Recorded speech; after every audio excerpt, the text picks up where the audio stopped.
I'm Ben from Bell Brunt, senior jeweller.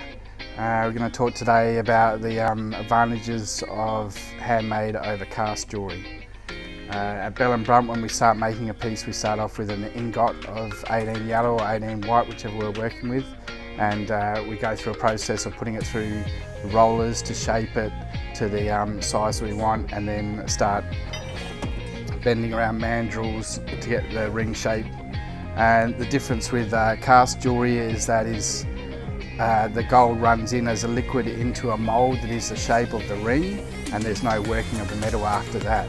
The problem there being that the flowing metal into the mould is porous and will wear out quicker and is generally of a thinner dimension than a handmade ring. At Bell Brunt we have a minimum of 1.7 mil for our shanks, which most cast jewellery would be as thin as 1 mil.